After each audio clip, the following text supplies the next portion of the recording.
जय माता की मित्रों, आज बात करते हैं मकर राशि की। मकर राशि का अगस्त का राशिफल, उसी पे चर्चा हम लोगों की चल रही है।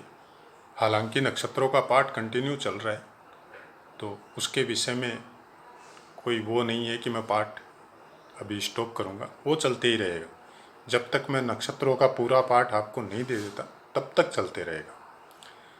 अब मकर राशि के विषय में आपने देखा ही होगा, आपका शनि गोचर कर रहा है आपकी कुंडली में, लगन में।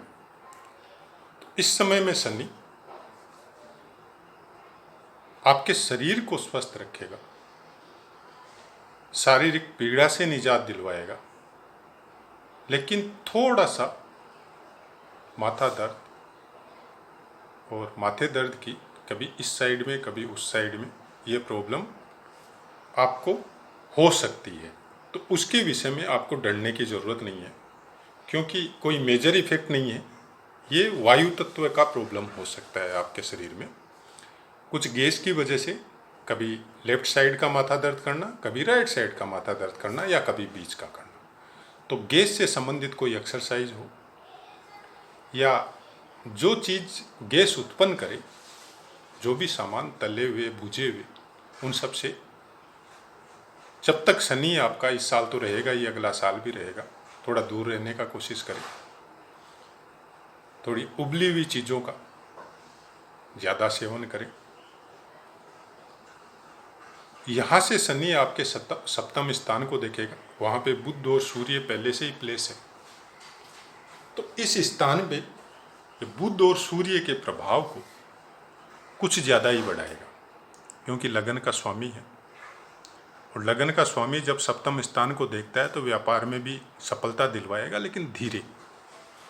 और बुध और सूर्य यहाँ बैठ के अच्छे फल इस स्थान से, चाहे पार्टनर से संबंधित हो, चाहे आपके बिजनेस व्यापार से संबंधित हो, उन सबके अच्छे फल आपको यहाँ पे प्रदान करके जाएगा।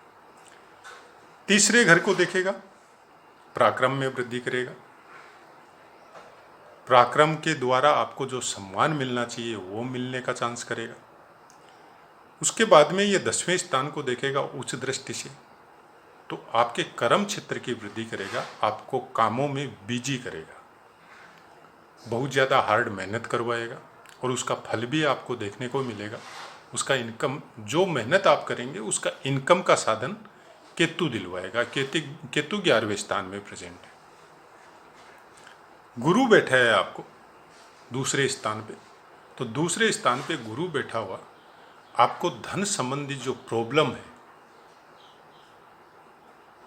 उसका, जो प्रॉब्लम को सोल्व करने का जो तरीका है वो हो सकता है गुरु आपको नहीं दे। इस समय में आपको धन संचय करने की प्रवृत्ति कुछ ज़्यादा हो जाएगी। तो धन जब खर्चा नहीं करेंगे तो कुछ परिवार में कुछ मतलब अनबन देखने को मिल सकती है, क्योंकि आपकी प्रवृत्ति होगी कि मैं कैसे धन को बचा के रखूं, ऐसा कुछ प्रवृत्ति आपके अंदर आएगा।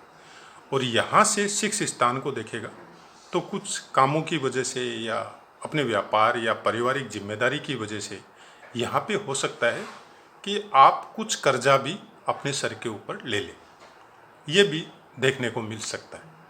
और उसके बाद में अष्टम स्थान को देखेगा, जहाँ पे ये मंगल शुक्र आपके ऑलरेडी प्रेजेंट है वहाँ पे, तो वहाँ पे देख के ये अचानक से धन संबंधी योग बना देता है।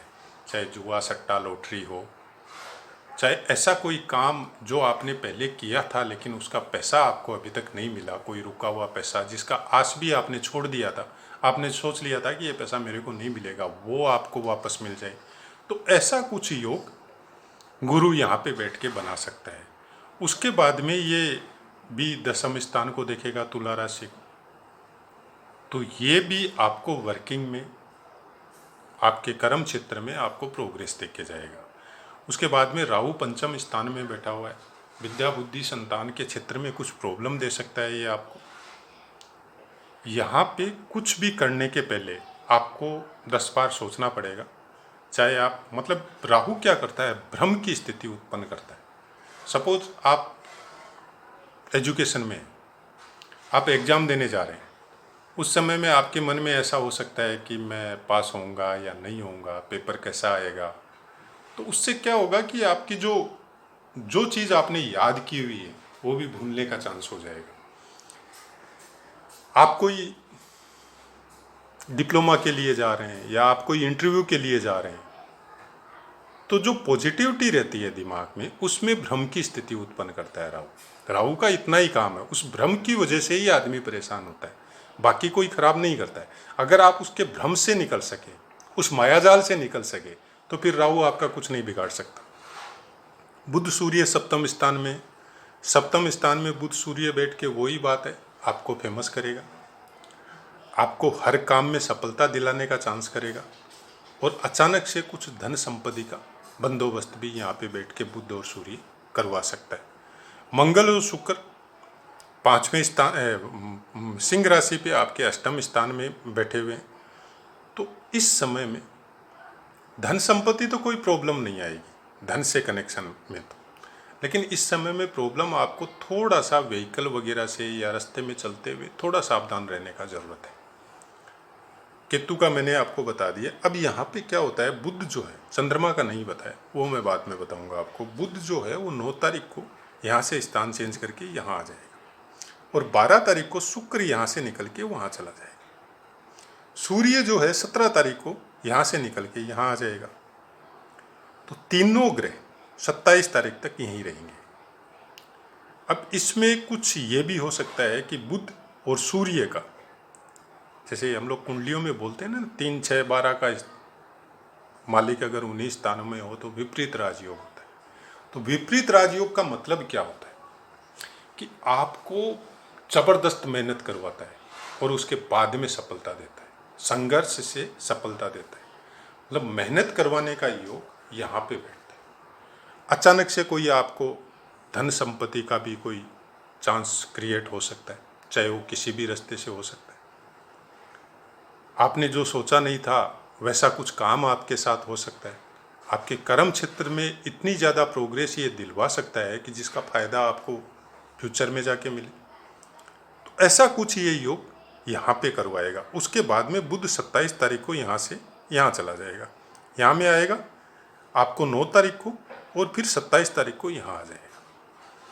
तो खासकर 27 तारीख बाद में अगले महीने कुछ दिन तक आपको व्हीकल से, आपको रास्ते में चलते हुए, या कोई धारदार हथियार जिसको आप यूज करते हैं अपने काम में या ऐसे भी दिनचर्या में, तो उससे थोड़ा सावधान रहे। और मैं तो ये कहता हूँ कि घर में जैसे कोई बागवानी का शौक है, वहाँ पे आप कोई धारदार हथियार यूज करते हैं, या घर में कुछ ऐसे काम है जिसकी वजह से आपको लोहे का कोई आइटम धार वाला जिसको यूज करना पड़े, तो कम से कम 27 तारीख बाद में 15-20 दिन तक उससे बच के रहे। मेरा इतना ही कहना, खासकर 16-17 तारीख अगस्त तक, सितंबर तक,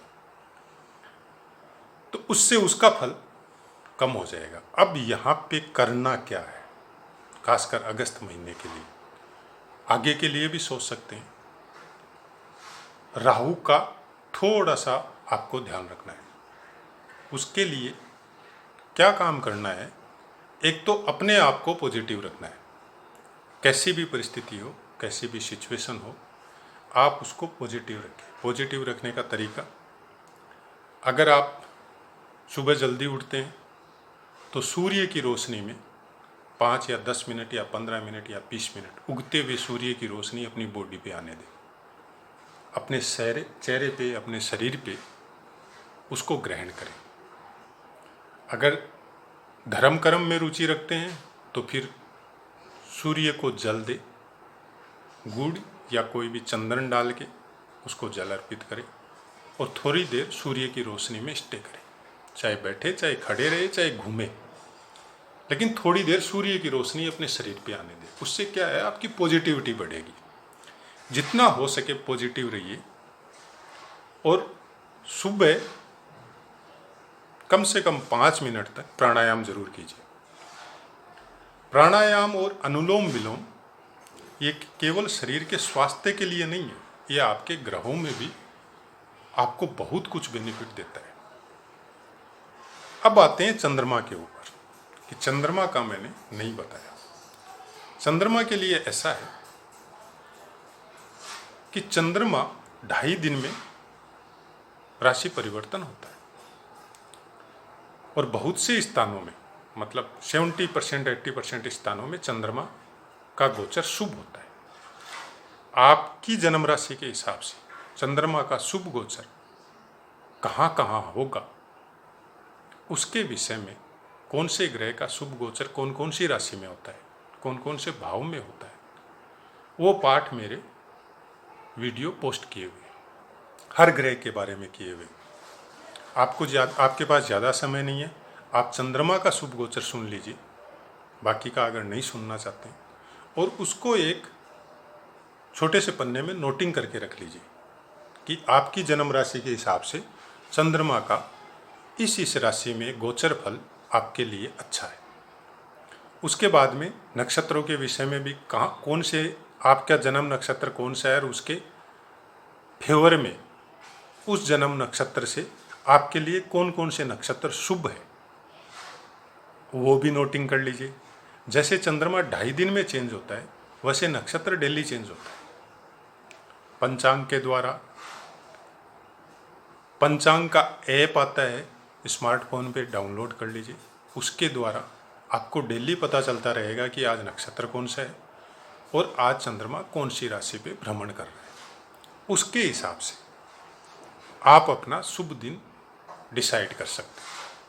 उसके बाद में अगर आप और ज़्यादा अच्छा करना चाहते हैं तो तिथि और वार के हिसाब से, तिथि वार और नक्षत्रों के हिसाब से भी शुभ योग अशुभ योग सब बनते हैं। उसके बारे में भी मेरा वीडियो पोस्ट किया हुआ है, उनको सुने, उनके हिसाब से उसमें और ऐड कर ले। ये सब आप दैनिक दिनचर्या में अगर लगा के काम करते हैं तो इसका बहुत अच्छा रिजल्ट आपको देखने को मिलेगा।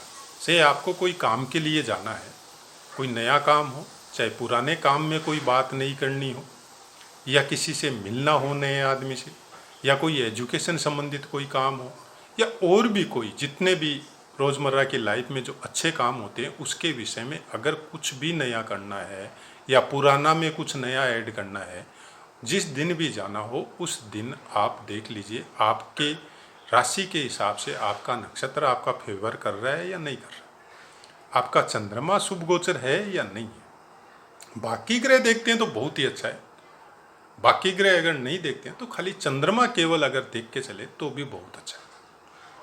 उसके हिसाब से जब वो काम आप करने जाएंगे तो आपके लिए उस काम का सफल होने का चांस बनिस्बत दूसरे दिनों के कुछ ज़्यादा हो जाएगा।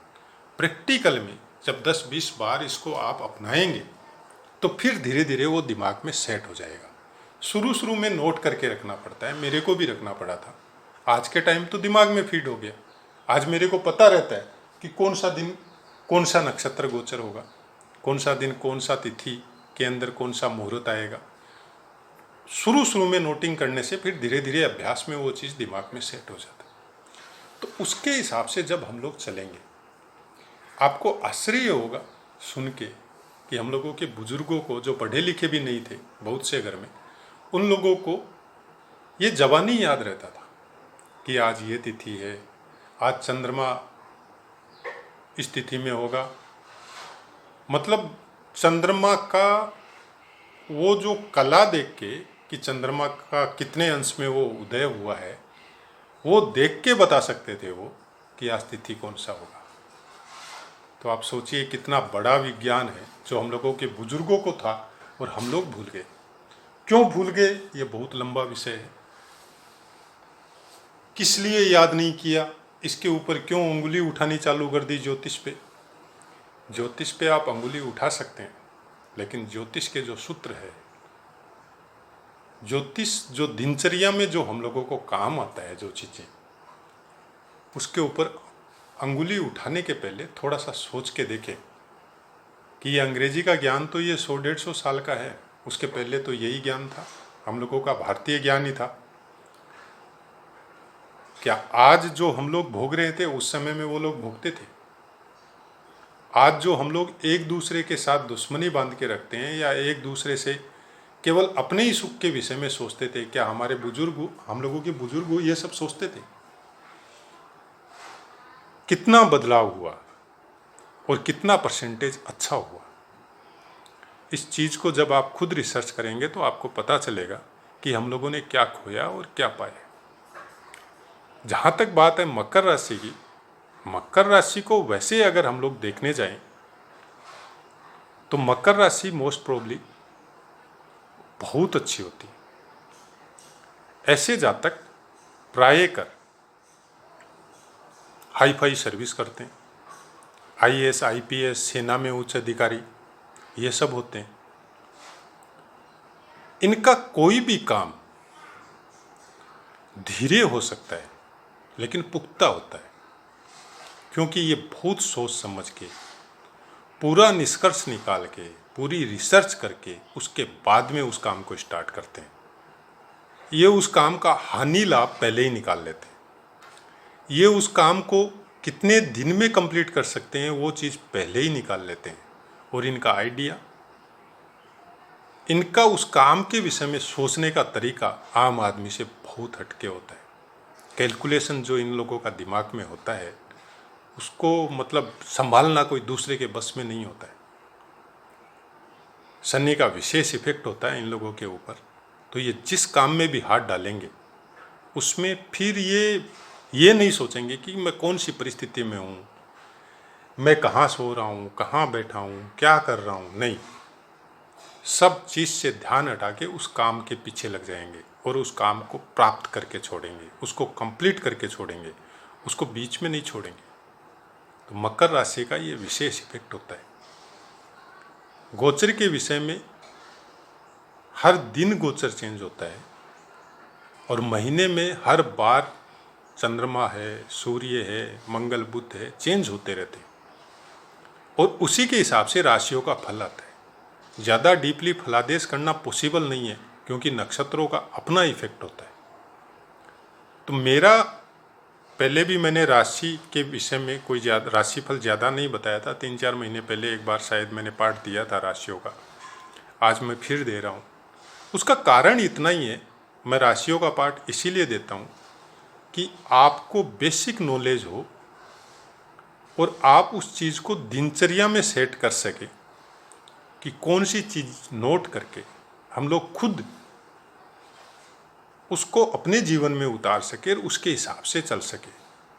तो फिर क्या होता है कि कोई अशुभ गोचर भी हो, सपोज आपका अशुभ गोचर चल रहा है लेकिन आप घर से निकले तो दिन वार तिथि नक्षत्र देख के निकले, तो अशुभ गोचर भी आपके ऊपर विशेष इफेक्ट नहीं देता है। हो सकता है आपका काम नहीं बना हो, लेकिन ये कन्फर्म है कि आपका कोई नुकसान नहीं होता। और इसको अगर प्रैक्टिकल में आपको देखना है तो आपके साथ आपको याद होगा यही महीना 10 दिन 20 दिन में कोई अच्छा काम हुआ हो या कोई गलत काम हुआ हो, तो उस दिन का गोचर कौन सा राशि में आपके हिसाब से चल रहा था, नक्षत्र कौन सा था, तिथि वगैरह कौन सी थी, मुहूर्त क्या था, वो सब चीज़ आप चैनल में सुन के निकाल के और उसको मैच करके देख लीजिए। आपको पता चल जाएगा कि उस दिन आपके लिए अच्छा था या ना बुरा था और क्यों हुआ वैसा। तो ये छोटी मोटी बातें हैं जो हम लोग आराम से अपने जीवन में उतार सकते हैं। जैसे डेली सुबह हम लोगों को मंजन करना ही है, उसी हिसाब से अगर एक बार महीने 20 दिन तक हम लोग इसके ऊपर डीपली चलें तो फिर वो दिमाग में सेट हो जाता है। फिर बार बार हम लोगों को वो नोटिंग करके नहीं रखना पड़ता, वो दिमाग में सेट हो जाता है कि हाँ नहीं आज ये नक्षत्र था तो कल ये आएगा, आज चंद्रमा यहाँ पे है तो 2.5 दिन बाद में परसों चंद्रमा यहाँ आ जाएगा। तो दिमाग में सेट हो जाता है। वो जब पंचांग खोल के देखते हैं तो वो वही मिलता है।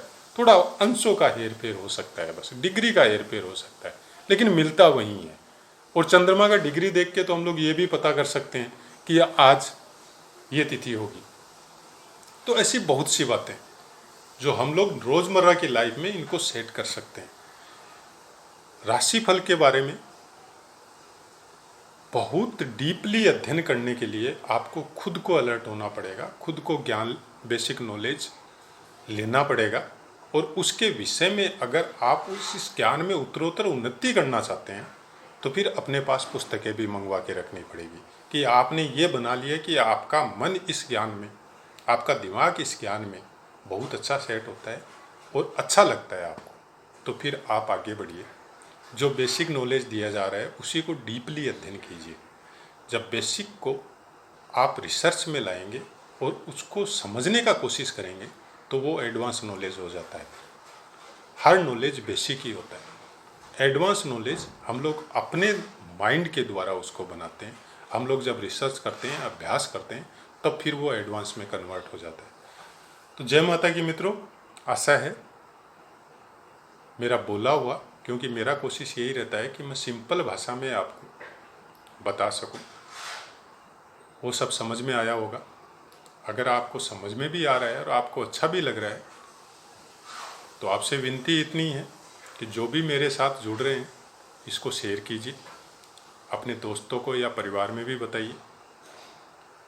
और जो भी जुड़ रहे हैं, कंटिन्यू सुन रहे हैं, उनका दिल से आभार, बहुत धन्यवाद। और उससे मेरे को भी एक हौसला मिलता है कि डेली जब मैं देखता हूँ चैनल में कि जुड़ रहे हैं सब सुनने के लिए, तो मेरे को एक बूस्ट मिलता है कि मैं और ज़्यादा अच्छा खोज के आपको अच्छे से पाठ दूँ। और जब आप कमेंट करते हैं तो और भी अच्छा लगता है। आपके हिसाब से वो कमेंट अच्छा या बुरा कुछ भी हो, मेरे लिए सब अच्छे कमेंट हैं, मेरे को कुछ और अच्छा करने को प्रेरित करते हैं। तो आप कमेंट भी ज़रूर कीजिए। और आपको कुछ विशेष पाठ या विशेष ग्रह या विशेष भाव से संबंधित कोई चीज़ चाहिए तो आप कमेंट में लिखिए, मैं उसको देने का कोशिश करूँगा। जय माता की मित्रों, मैं मेरी वाणी को यहीं पे विराम देता हूँ।